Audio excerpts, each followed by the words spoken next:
नमस्कार. मी राहुल कुलकर्णी. दोन मुद्दे मी टॅग केलेत. दोन्ही मुद्दे हे आपल्या देशामध्ये जो समान नागरी CAA तो जो कायदा लागू झालेला आहे त्या कायद्याबद्दलचे तपशील आणि श्री नरेंद्र मोदी यांची या देशामध्ये जी पॉप्युलॅरिटी आहे त्याच्यातला जो मुख्य भाग आहे तो हाच आहे की भारतीय जनता पार्टीनी त्यांच्या जाहीरनाम्यामध्ये यापूर्वी ज्या म्हणून काही गोष्टी सांगितल्या होत्या त्या सगळ्या गोष्टींची टप्प्याटप्प्याने त्यांनी अंमलबजावणी केली. आता हे खरंच आहे की निवडणुकीच्या तोंडावरती CAA लागू झालेला आहे. असा कायदा की ज्या कायद्याच्या विरोधामध्ये दिल्लीमध्ये दंगली झाल्या होत्या आणि त्या दंगलीमध्ये 50पेक्षा अधिक लोकांचा बळी गेलेला होता. पण असा कायदा की ज्या कायद्यामुळं दिल्लीमध्येच एक अशी वसाहत आहे की जी बांगलादेश, पाकिस्तान आणि अफगाणिस्तानातनं निर्वासित म्हणून आलेल्या हिंदूंची की ज्यांना गेली अनेक वर्ष या देशाचं नागरिकत्व मिळत नाही.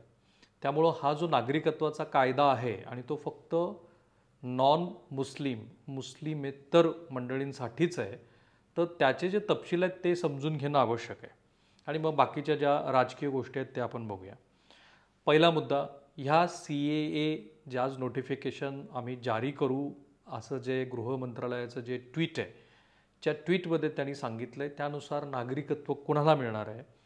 तर CAA अंतर्गत 31 डिसेंबर 2014 पूर्वी पाकिस्तान, अफगाणिस्तान आणि बांगलादेशातून धार्मिक कारणास्तव म्हणजे त्यांचा छळ झाला म्हणून जी हिंदू, शीख, बौद्ध, जैन, पारशी आणि ख्रिश्चन ह्या समुदायाची मंडळी ह्या देशामध्ये आली त्यांना ते नागरिकत्व मिळेल. आता प्रश्न ज्या वेळेला 2019 साली राज्यसभेमध्ये हा कायदा मंजूर झाला तेव्हापासून त्याची अंमलबजावणी का होत नाही, तर त्यातले जे अनेक मुद्दे होते की मग मुस्लिमांना का नको.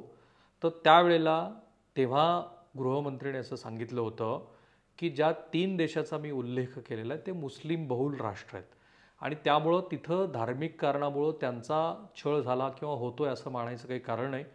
पण ह्या उपखंडामध्ये भारत हा असा एकमेव हिंदूंचं राष्ट्र आहे नेपाळ वगळता की जे कॉन्स्टिट्युशनली हिंदू राष्ट्र आहे. पण मग हिंदू आणि इतर धर्मियांना जर आश्रय हवा असेल तर तो याच देशामध्ये द्यायला हवा म्हणून ती आर्ग्युमेंट त्यावेळेला टाळली गेली. CAA भारतीय नागरिकावरती परिणाम करेल का, तर नाही. त्याचा भारतीय नागरिकाशी काहीही संबंध नाही.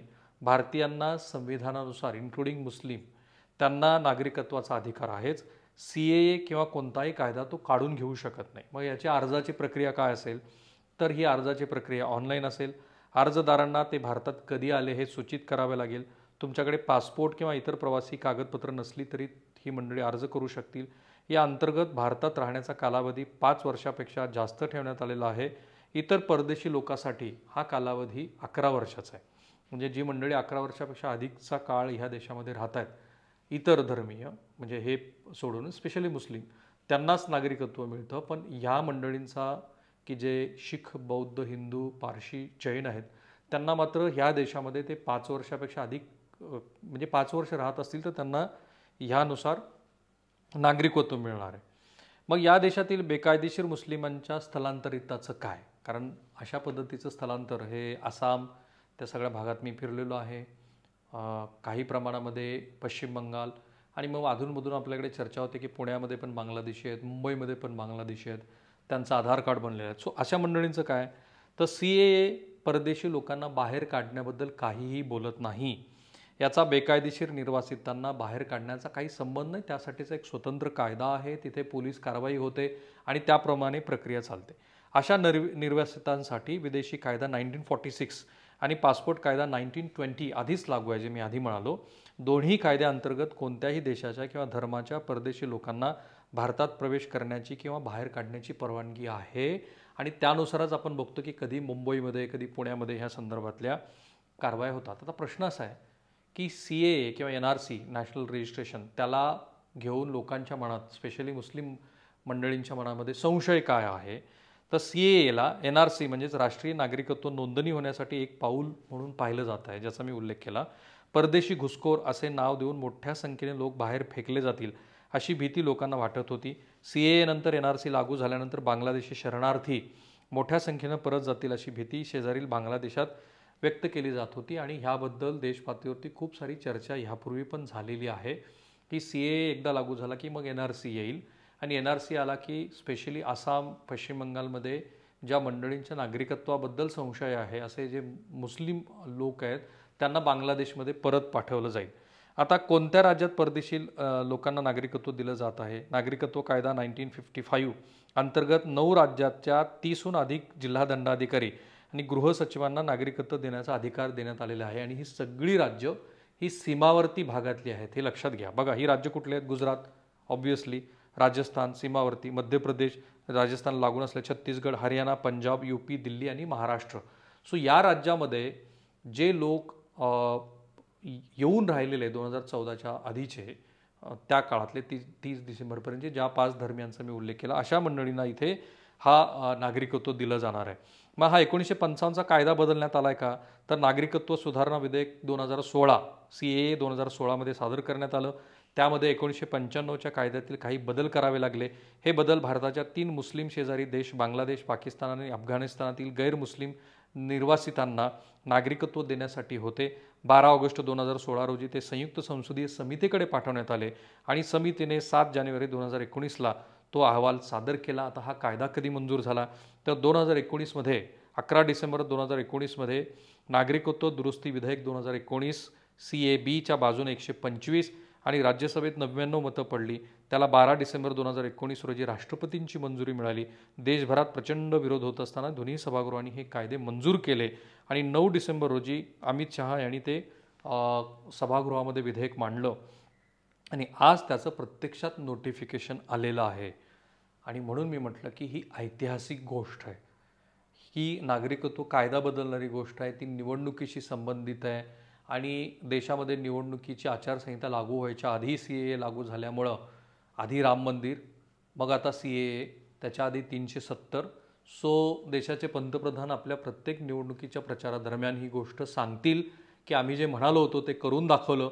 या देशामध्ये ह्या 3ही महत्त्वाच्या गोष्टी केल्या आणि मग त्याच्यानंतर ज्या वेगवेगळ्या प्रतिक्रिया येत आहेत त्या प्रतिक्रियाही फार महत्त्वाच्या आहेत. याआधी CAA विरोधात 4 राज्यामध्ये ठराव मंजूर करण्यात आलेले होते, परंतु गेल्या 4 वर्षामध्ये 3117 नागरिकांना याचं नागरिकत्व पण मिळालेलं आहे.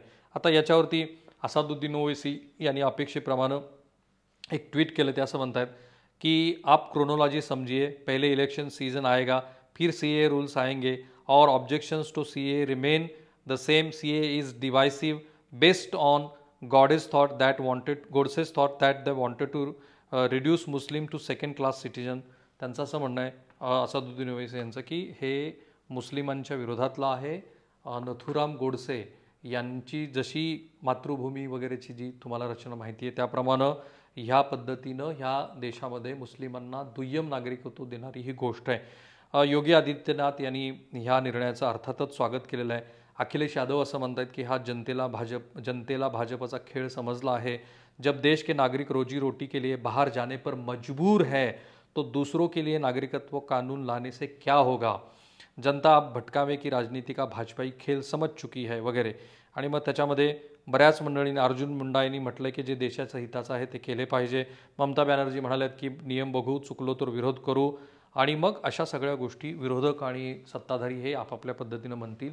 मी यासाठी हे ऐतिहासिक म्हणालो की गेली अनेक वर्ष CAA लागू होईल अशी चर्चा होती. ते लागू होणार आहे म्हटल्यानंतर देशात दंगलीही उसळल्या आणि आता ते लागू झालं. निवडणुकीची घोषणा जारी व्हायला केवळ 4-5 दिवसाचा कालावधी असताना हे सगळं झालं आणि म्हणून असं दिसतं आहे की निवडणूक प्रचाराचे जे महत्त्वाचे मुद्दे असतील त्यातला हा असणार आहे. विरोधकांना ह्याच्यावरती टीका करताना जपून बोलावं लागेल कारण इथे मुस्लिम आणि इतर धर्मियांचा संदर्भ आहे. भलेही हे संख्येनं 20,000 लोक असतील की ज्यांना नागरिकत्वाचा लाभ व्हायचा आहे, पण जे पॉलिटिकल परसेप्शन आहे ते पॉलिटिकल परसेप्शन ऑब्व्हियसली निवडणूक जिंकण्याच्या दृष्टीने एक पाऊल पुढं गेलेलं आहे. सो थांबूया आपण. आपला प्रयत्न खूप साधा आहे. तात्काळ घडणारी गोष्ट अत्यंत ऑब्जेक्टिव्हली तुमच्यासमोर मांडायची, त्यातले जे मधल्या गोष्टी आहेत त्या पण सांगायच्या आणि ते करत असताना कुठलाही राजकीय अभिनिवेश बाजूला ठेवायचा. आणि म्हणूनच हे जे आपलं चॅनल आहे ते तुम्ही सबस्क्राईब करा आणि शेअर करायला लागा. थांबूया.